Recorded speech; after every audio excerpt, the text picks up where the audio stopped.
but he's also heading right into an area and where that storm is moving right in that same direction, right down I-70. And that's exactly where Matt Makins has been. He's been following that storm, and he's joining us once again because you've been watching these menacing clouds all afternoon, Matt.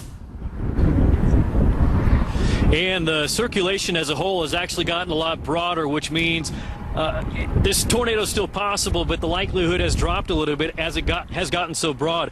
As Corey pans around, the view here is just amazing. It's a really wide circulation. It's a couple miles big.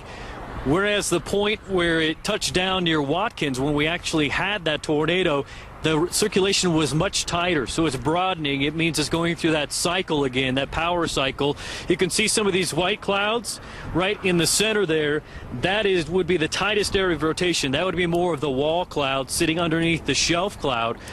But basically, you're taking a dinner plate, and then you're putting a cereal bowl underneath it. The shelf cloud would be the dinner plate on top. The cereal bowl underneath, also spinning, is the cereal bowl. That cereal bowl spins much tighter. That's what a wall cloud is, and that's the most likely area to have a tornado. But even over to the left, Corey, as there's a lowering on this side, you're getting wind coming down out of the thunderstorm on the back side of it. It's called a rear flank downdraft, or it's where the air is coming down out of the storm, hits the ground, and it tries to lift the air back up. So even on the back side of this rotation, you can see these scary looking clouds as they appear that are lifting up. Those are not necessarily tornadic. You could see some dust devils associated with it, but it's really the center of the storm, the leading edge of the circulation today, where we've had the best chance for tornadic development, and that's the area of the storm that the Watkins tornado came from. Again, is the leading edge where you're looking at right now.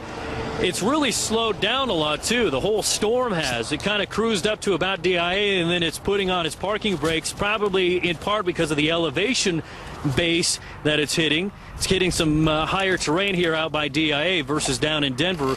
But as it continues to circulate, it's moving very slowly, almost due to the east. So we're going to see it track left to right or west to east as it does so. Also seeing a bit of dust trying to kick up on the backside. What looks like dust on the outside where I talked about that rear flank downdraft, that should not be confused with anything like a tornado. That's just areas where the cold air is coming out of the storm, hitting the ground and forcing up some dust. It's really all this wraparound stuff. You look where the clouds are wrapping around it very quickly, and you look in the center of that. That's the most likely area for a tornado.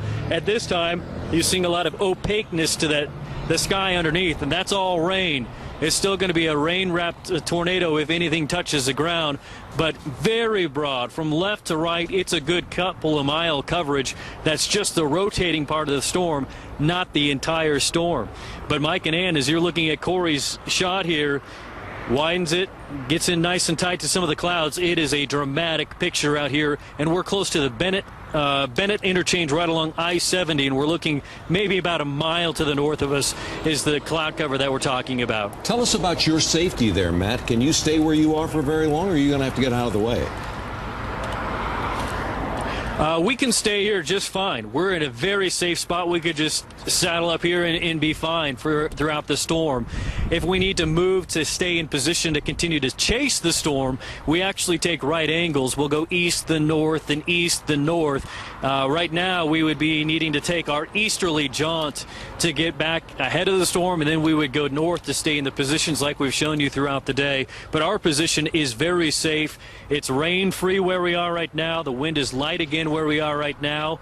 But Corey's going to show you one hazard that is out here on the roads, and that is the amount of A, chaser traffic, B, official spotter traffic, and C, just citizens that are lining up the sides of the roads, hopping out, taking cell phone photos, and as we've learned in the past, that's very dangerous to do so. They're blocking up traffic. There's a lot of ambulances and fire trucks that passes because those are official government spotters that are trying to get into their positions.